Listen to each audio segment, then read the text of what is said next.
Hello and welcome to a video on D questions. The D question that we are going to look at today, the statement is, Jesus is the best source of authority for Catholics. So this is to help you with the source of wisdom and authority unit for Catholic Christianity. So what you're going to need for this video, if you had your homework table, which was set for you on Show My Homework, it was a wordful exercise, that would be really good. So you have the agree and disagree, a highlighter, but if you don't have one, don't worry because you can underline. If you have a paper and pen, that'd be helpful too, but also if you have your exercise book, that'd be really, really good. So these are the questions that we're going to look at for attempting D questions. Where do you start with D questions? What should you include inside the D questions, so in the different paragraphs, and how do you plan for them?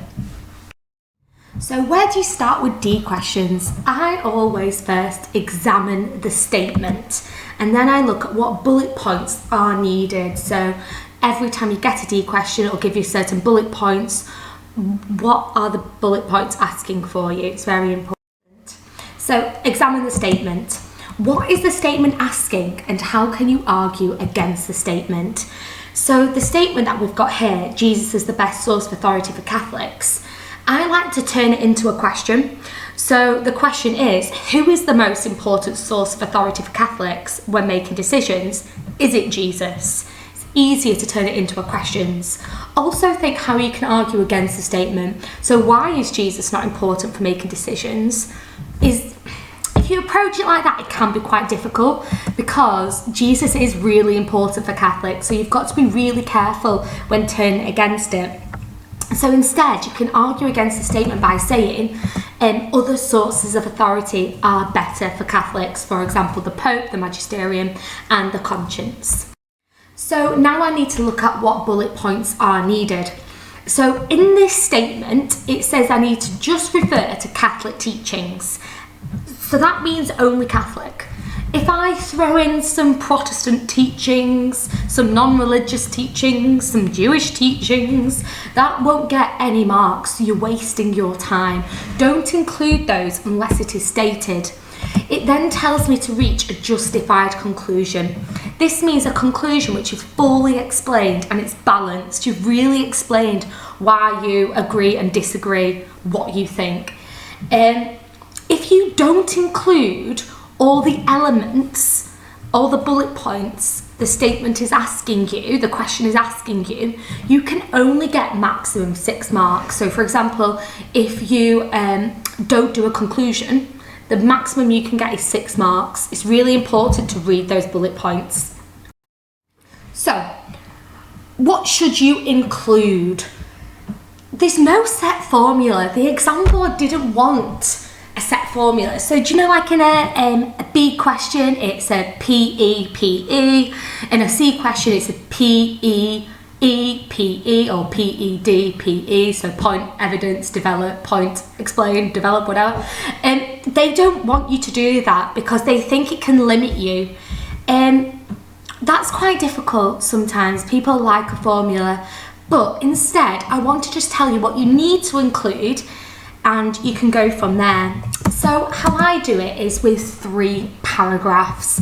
I do 1 paragraph which is agreeing with the statement, 1 paragraph disagreeing with the statement, and the 3rd paragraph is a conclusion.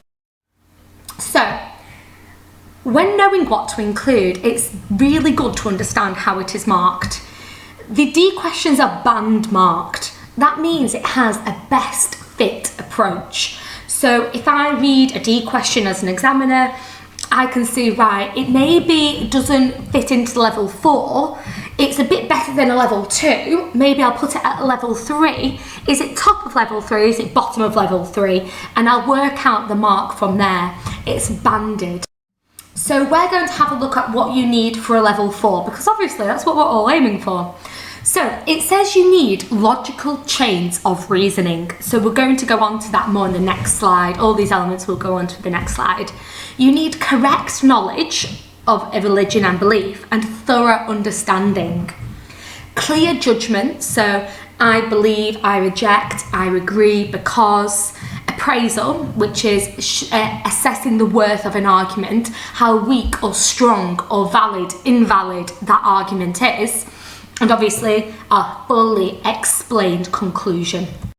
So we're going to have a look at those chains of reasoning. So each time you do one of these bullet points, you are going to create a chain, you're going to create a link. Really important to create a nice long chain which is coherent, which is logical. So state your point, explain your point, back your point up with evidence, explain your evidence. So far we're kind of a C question. And then explain why your point is strong or weak, so your appraisal. Is there a counter argument to your point? There doesn't have to be. There doesn't have to be a counter argument. But if you do have one, which point is better? Well, what's better than your counter argument? Can you argue? Can you say which is more valid? And can you link your view back to the statement? So keep signposting your statement throughout your answer to keep you and the examiner on track.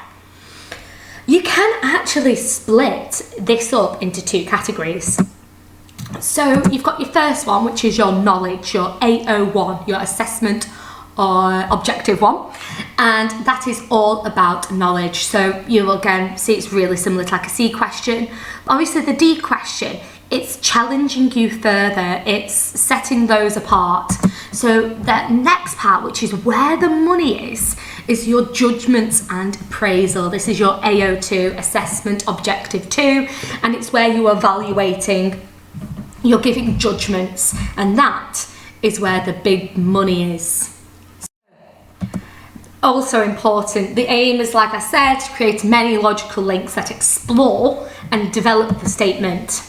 However, I'm not asking you to create this massive chain of really terrible links, because if you include a link that is incorrect or not clear, then the link is broken and you break the chain. So it's really important that if you do have these really nice links, they are succinct, they are explained, thorough, and show accurate knowledge.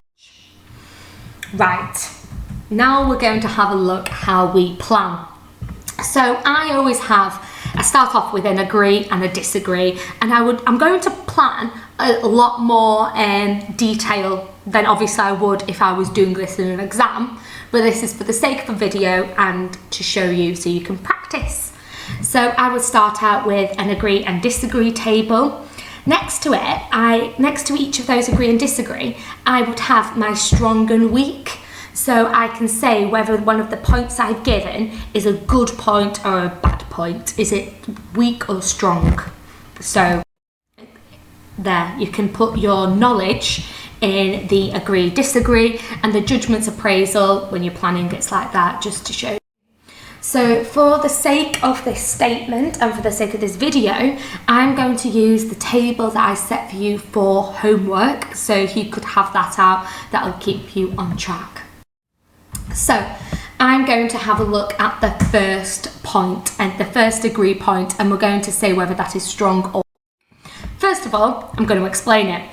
So Jesus is the best source of authority for Catholics. I agree with this statement because Jesus is God incarnate. So Jesus is God with flesh on. So God the Father sent Jesus as a model example for humans to follow. I know this because in John's Gospel it says, for the law came through Moses, so God gave Moses the laws to give to all the Israelites, but Jesus was able to explain it. Grace and truth came through Jesus Christ, John 1. Now it's the appraisal time. Done my knowledge. Is it a strong argument? Is it a weak argument? So I'm first of all going to say it's strong, and this is because Jesus allowed us to understand the 10 Commandments. He allowed us to see that 4 of those commandments were for God and 6 of them to your neighbour. So if you're, for example, doing work on the Sabbath day, but you're doing it to save someone's life, you're looking after your neighbour, then you're not breaking the law, and Jesus was able to show us the grace and truth of God's laws. However, you could also give a counter argument, because you could say, no, Jesus is not a good example because he broke God's laws. For example, he worked on the Sabbath day. So the statement's invalid. But again, is that a strong argument or not? I disagree, because Jesus only did that to cure a blind man and was showing love to the neighbour. Therefore, I agree with the statement that Jesus is the best source of authority for Catholics. So how I guided you through that answer is what I want you to do with the examiner. Metaphorically, take the examiner by the hand and take him on a jet to holiday. Show him around, show him your knowledge, show him the thought process, show him critiquing and evaluating your answers. Really show off to him. Don't assume that the examiner knows your thought process. So, when I would do my table, so this obviously I've gone to a lot more detail than I normally would if I was in an exam. Here I've just done this so you could pause the video and it can help you with your planning. So once I've done that, I would pick the best agree point and best disagree point. So I've picked that Jesus is God incarnate for agree, and for disagree I've said that it's so difficult to apply modern teachings.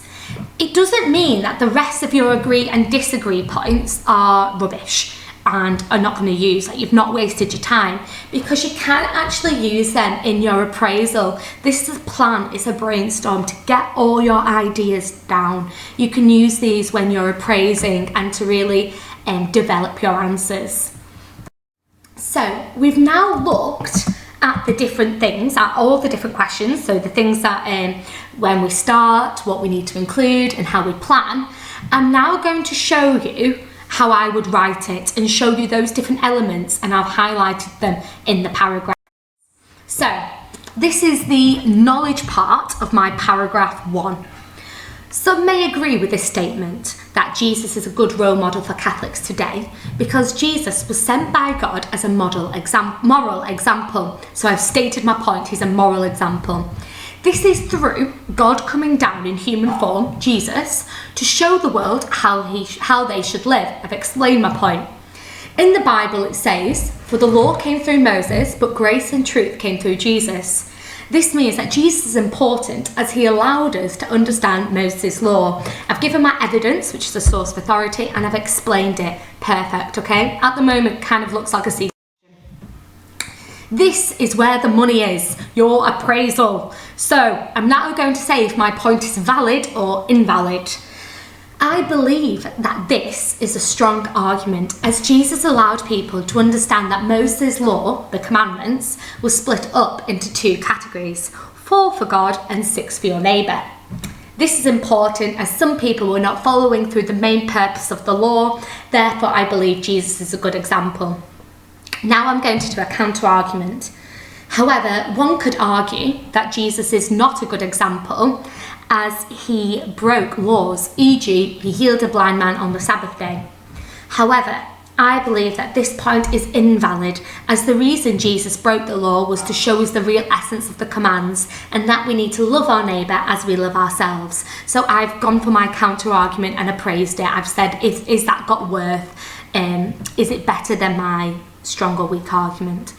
Therefore, I disagree with the statement, as even though Jesus broke laws, he did them to teach us the real essence of Moses' law, to love God and your neighbour.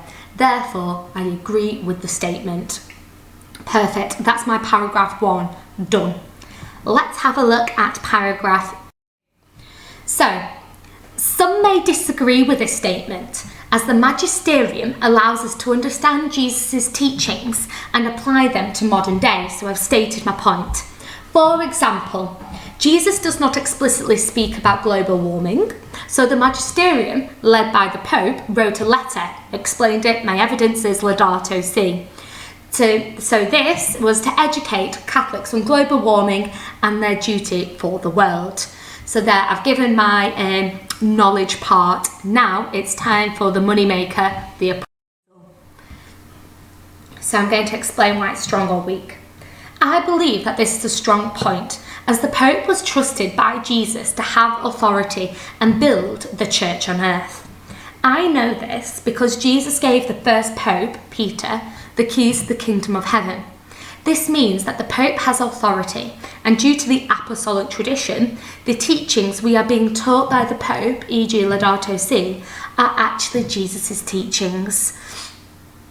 So I've not included a counter-argument here because I think my point is very, very strong.